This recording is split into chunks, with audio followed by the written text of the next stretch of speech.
3 गरीब और 2 अमीर प्रेग्नेंट बहू की पहली छठ पूजा। उपासना बहू, सारा सामान लिख दिया है? जी माँ जी, मैंने छठ व्रत का सारा सामान लिख दिया है। एक बार जरा पढ़कर सुना दे। दौड़ा, सूप, गन्ना, नारियल, फल, फ्रूट, मेवा, मैदा, सूजी, घी सब हो गया। इतने में परी और कीर्ति वहां आ जाती हैं। गुड मॉर्निंग मम्मी जी, क्या बात है? 10 बज गए, अभी तक नाश्ते की मेज खाली क्यों है? परी, तुम्हें नहीं पता क्या घर में छठ व्रत होने जा रहा है? अरे तो छठ व्रत से हम दोनों बहुओं का क्या लेना देना? परी बहू, ये तुम कैसी बातें कर रही हो? उपासना, बबीता, विद्या के साथ तुम दोनों भी इस घर की बहुएं हो और शादी से पहले साल ही तुम 5 की गोद भरने जा रही, इसलिए तुम्हें भी छठ व्रत रखना चाहिए। अपनी सास की कही छठ व्रत रखने की बात से अमीर बहू कीर्ति बड़े ही घमंड में बोलती है, सासू माँ, ये सारे टैंट्रम हमसे नहीं होगा, और वैसे भी छठ व्रत बहुत ही टफ होता है, फिर हम दोनों प्रेग्नेंट भी तो हैं। पर तुम दोनों के साथ बाकी 3 बहुएं भी तो गर्भवती हैं। देखिए सासू माँ, आपकी तीनों गरीब बहुओं को महान बनने की आदत है, एंड इट्स बीन 6 मंथ। कोई बात नहीं कीर्ति, तुम दोनों को छठ व्रत नहीं रखना तो कोई बात नहीं, मैं नाश्ता बना देती हूँ। ये कहानी है गंगा की 5 बहू की, जिसमें से बबीता, उपासना और विद्या गरीब घर से ब्याह कर आई थी। वहीं परी और कीर्ति अमीर घर से थी, जिनकी शादी कबीर और प्रतीक से लव मैरिज हुई थी। हर तरफ छठ पूजा का माहौल छाया हुआ था। ये लीजिए देवरानी जी, मैंने नाश्ता बना दिया, अब दोनों खा लीजिए। अरे बहू, तुम तीनों भी खा लो, तुम माँ बनने वाली हो। हम तीनों बहुएं आज आपके साथ ही खाएंगी, आप भी जल्दी से नहा लीजिए, तब तक हम नहा खा का खाना बना लेती हैं, फिर साथ मिलकर खाएंगे। फिर तीनों गरीब बहुएं रसोई की अच्छे से साफ सफाई करके खाना बनाकर नहाए खाए की विधि पूरी करती हैं। वहीं दोनों अमीर प्रेग्नेंट बहुएं अपने कमरों में बैठी होती हैं। तभी कबीर कहता है, उपासना भाभी, विंध्या भाभी और बबीता भाभी ने छठ व्रत रखा है, तुमने छठ व्रत नहीं रखा? कबीर, तुम पागल तो नहीं हो गए? मैं प्रेग्नेंट हूँ और तुम चाहते हो कि मैं व्रत रखूं? ये नहीं होगा। शाम को गंगा छठ पूजा की खरीदारी के लिए अपनी 3 गरीब बहुओं के साथ बाजार जा रही होती है। उपासना बहू, विद्या बहू, बबीता बहू, जल्दी करो वरना बाजार में भीड़ भाड़ हो जाएगी। चलिए माँ जी। माँ जी, हम दोनों भी आ गई। मगर बहू, तुम दोनों तो छठ व्रत रख ही नहीं रही हो। सासू माँ, अगर हम छठ व्रत नहीं रख रही तो इसका मतलब ये तो नहीं कि आप हमें शॉपिंग नहीं कराएंगी। जब आप अपनी तीनों गरीब बहुओं को छठ पूजा की शॉपिंग करा रही हैं, तो हम दोनों अमीर बहुओं का शॉपिंग करने का हक भी तो बनता है। इसके बाद गंगा अपनी बहुओं को लेकर बाजार जाती है, जहाँ छठ पूजा का सजा हुआ बाजार देखकर बबीता कहती है, माँ जी, छठ पर्व का बाजार कितना अच्छा लग रहा है, कहीं नारियल, कहीं गन्ने बिक रहे हैं। इसलिए कि गंगा की तीनों गर्भवती बहुएं गरीब घर से थीं, वह अपने मध्यम वर्गीय ससुराल की स्थिति को समझती थी, इसीलिए वह मोल भाव के साथ छठ व्रत का सामान खरीदती हैं। बहू, छठ पूजा के लिए फल फूल, दौरा, सूप सब कुछ खरीद लिया? अब चलो, मैं तुम 5 को साड़ी दिला दूं। गंगा अपनी 5 बहू को एक दुकान में ले जाती है, जहां अमीर बहुएं कीर्ति और परी घमंड में कहती हैं, ये क्या सासू माँ, शादी के बाद ये हम 5 बहू की पहली छठ पूजा और आप हमें इस सस्ते से दुकान से साड़ियाँ दिला रही हैं? हम इतनी सस्ती साड़ी नहीं पहनती। अरे मगर बहू, बाकी तीनों बहू ने भी तो यहीं से साड़ी ली है ना, फिर अभी छठ पूजा में आगे भी बहुत से खर्चे होने हैं। सासू माँ, हम इन तीनों की तरह गरीब घर से नहीं है, अमीर घर से, हम उस शोरूम से साड़ी लेंगे। मगर परी, उस शोरूम में साड़ी बड़ी ही महंगी मिलेगी, मुझे वही साड़ी चाहिए। वो क्या है ना मेरी गरीब जेठानी जी, हम दोनों तुम तीनों की तरह ये 2 कौड़ी की सस्ती सी साड़ी पहनकर गंवार नहीं लगना चाहती। इस तरह दोनों अमीर बहुएं महंगे हाईफाई से शोरूम से साड़ी खरीदती हैं। तीनों गर्भवती बहुएं तड़के सुबह उठकर काम करती हैं और मिट्टी का चूल्हा बनाकर पूरा आंगन लीप कर लौकी की सब्जी, चावल, रोटी बनाती हैं। ये देखकर दोनों अमीर बहू बोलती हैं, अरे ओ सासू माँ की गरीब बहू रानियों, घर में एलपीजी गैस खत्म हो गई है क्या, जो तुम मिट्टी के चूल्हे पर लौकी और चावल बना रही हो?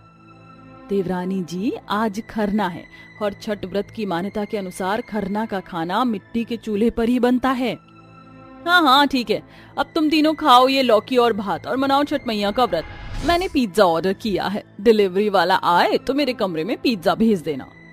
एक तरफ जहां दोनों अमीर प्रेग्नेंट बहू अपने कमरे में बड़े ही मजे से पिज्जा खाती हैं, वहीं तीनों गर्भवती बहुएं दिन भर की व्रत भूखी शाम को अपनी सास के साथ व्रत खोलती हैं। इसके बाद गंगा कहती है, परी बहू, कीर्ति बहू, कल पहला छठ व्रत है तो तुम तीनों बहू की ठेकुआ, पूरी और गुजिया बनाने में मदद कर देना। उफ, ये सासू माँ को भी ना चैन नहीं है, जब देखो ऑर्डर देती रहती हैं। मगर मैं भी कीर्ति हूँ, चाल चलना मुझे खूब आता है।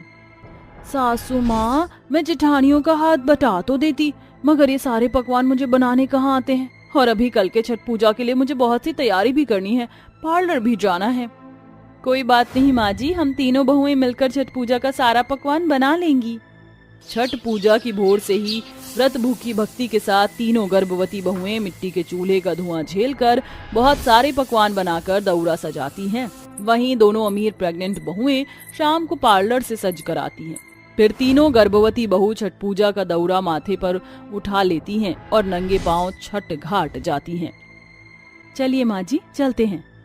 सासू माँ, हमें यहाँ से इतना दूर छठ घाट तक पैदल जाना है, ये हमारे बस की बात नहीं है। हम प्रेग्नेंट हैं, हम गाड़ी से आएंगी। जहाँ दोनों अमीर प्रेग्नेंट बहुएं गाड़ी से छठ घाट पहुँचती हैं, वहीं तीनों गर्भवती बहुएं अपने सर पर छठ पूजा का भरा दौरा लिए छठ घाट आकर पानी में खड़ी होकर सूर्य देव को अर्घ देती हैं। वहीं दोनों अमीर प्रेग्नेंट बहुएं पानी के दूर खड़ी तस्वीर खींचती हैं और रील बनाती हैं। इसके बाद तीनों बहुएं एक दूसरे को सिंदूर लगाती हैं। जैसे ही वह परी और कीर्ति को सिंदूर लगाने के लिए आगे बढ़ती हैं, तभी वह चिढ़ जाती हैं। ये क्या कर रही हो तुम तीनों? हमें ये पीला सिंदूर नहीं लगाना, हमने इतना महंगा मेकअप कराया है, हमारा मेकअप बिगड़ जाएगा। ऐसा नहीं बोलते देवरानी जी, छठी मैया की बहुत बड़ी मान्यता है और उनको चढ़ाया सिंदूर लगाने से पति की उम्र लंबी होती है और होने वाली संतान दीर्घायु होती है। ओ प्लीज, हम ये सब नहीं मानती। ये कहते हुए परी अपने सर पर लगे सिंदूर को पोंछ देती है। इसके बाद 5 बहुएं घर आ जाती हैं, मगर लापरवाही के चलते सीढ़ी से परी का पैर फिसल जाता है।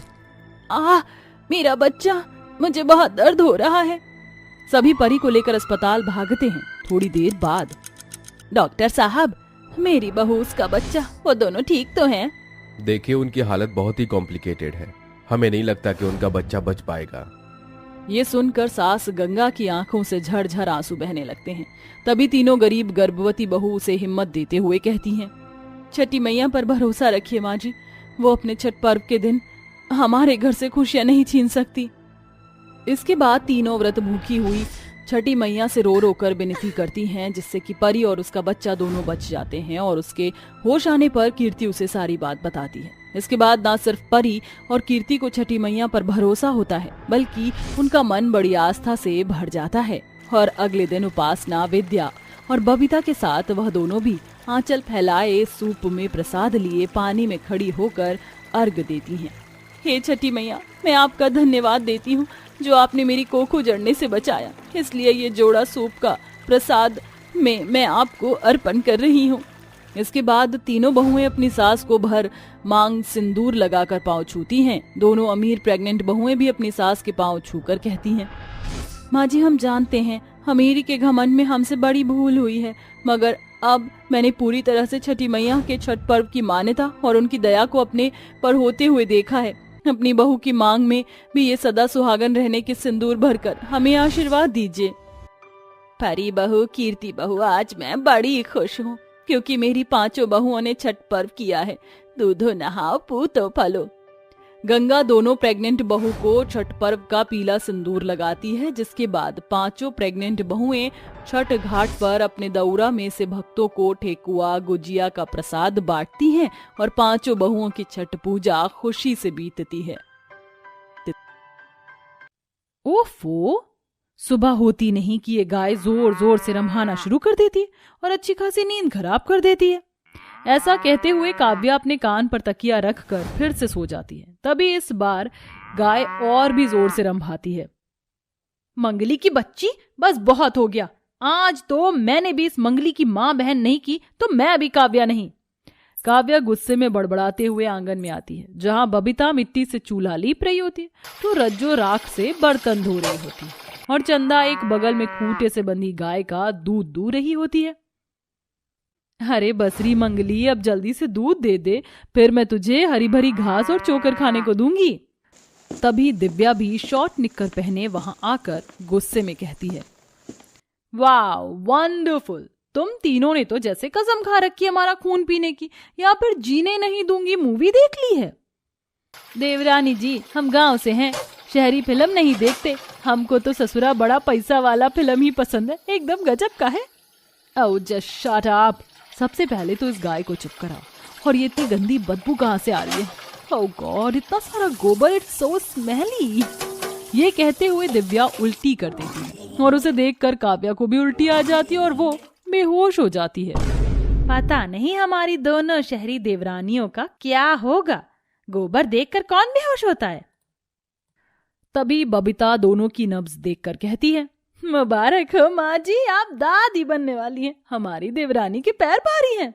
तभी चंदा पानी के छींटे उन पर डालती है जिससे वो होश में आ जाती हैं। तभी चंदा कहती है, देवरानी जी, आप दोनों ने तो एकदम फास्ट फॉरवर्ड मारा है, अभी तो शादी को महीना भर ही हुआ और आप दोनों की गाड़ी लोड हुई गई। काव्या बहू, दिव्या बहू, जाओ जाकर आराम करो। जानकी अपने परिवार के साथ जौनपुर गांव में रहती है। उसकी 3 बहुएं चंदा, रज्जो और बबीता गांव से हैं।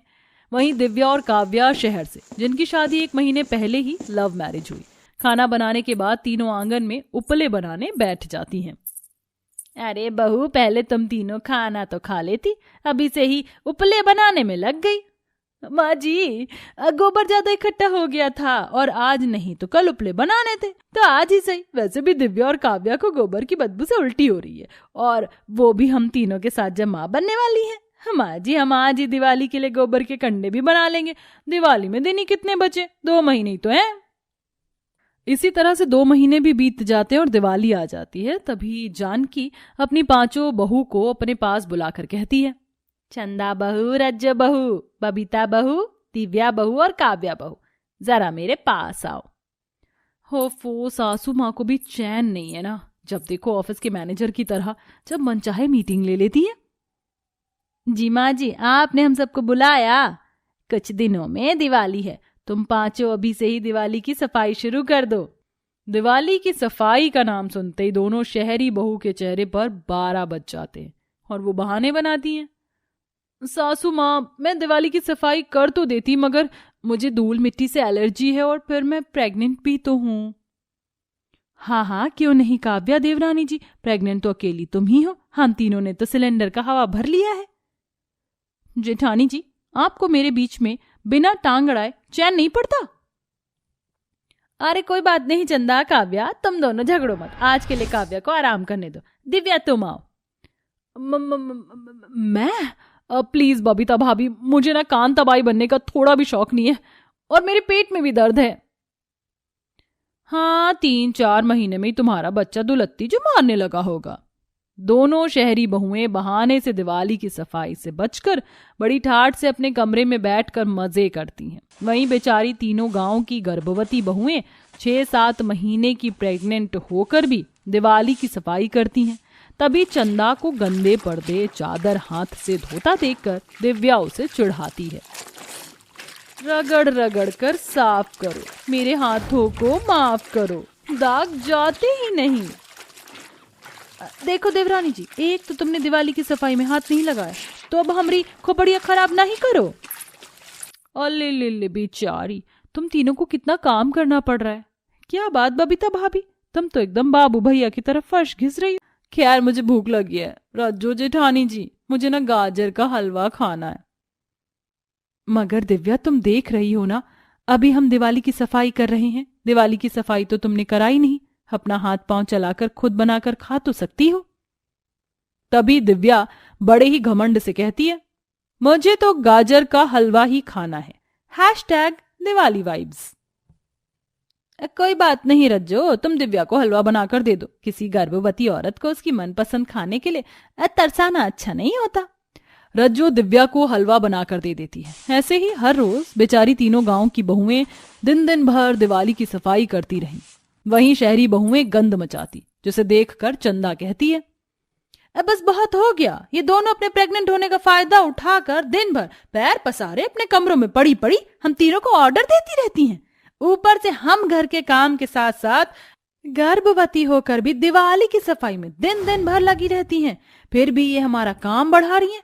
अब माँ जी से इनकी शिकायत करनी ही होगी। फिर तीनों बहू अपनी सास को सारी बात बताती हैं। तुम चिंता मत करो और जैसा मैं बताती हूँ वैसा ही करना। इन दोनों की अकल ठिकाने लगाने के लिए अब यही करना ही होगा। ये कहते हुए जानकी अपनी तीनों गांव की गर्भवती बहू के कान में कुछ गुनगुनाती है और फिर अपनी दोनों शहरी बहू को भी बुलाती है। दिव्या बहू, काव्या बहू, जरा यहाँ तो आना।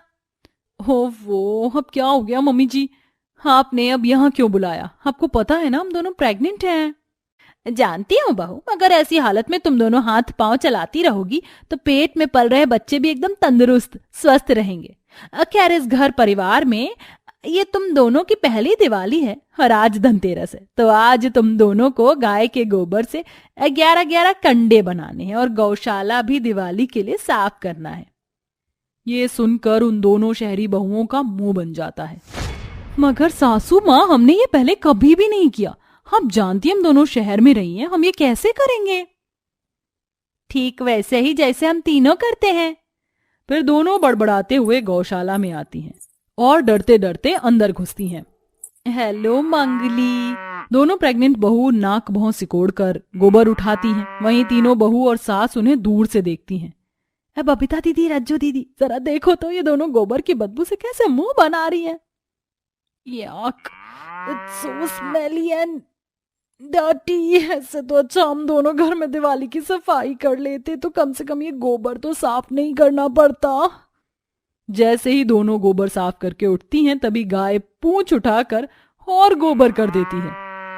ओह नो, फिर से इस गाय ने तो हमारा काम बढ़ा दिया। दोबारा गोबर साफ करके वो घिन करते हुए कंडे बनाती हैं। तभी सास कहती है, चलो बहू, धनतेरस के लिए कंडे तो बन गए। परसों दिवाली है और कल छोटी दिवाली, इसलिए कल सुबह ही तुम दोनों को 1000 दिए भी बनाने हैं। ये सुनकर दोनों शहरी प्रेग्नेंट बहू का चेहरा पीला पड़ जाता है। मम्मी जी, हम 1000 दिए कैसे बनाएंगे, वो भी मिट्टी के? और फिर मिट्टी के दिए तो हमारी तीनों देहाती जेठानी भी बना देंगी।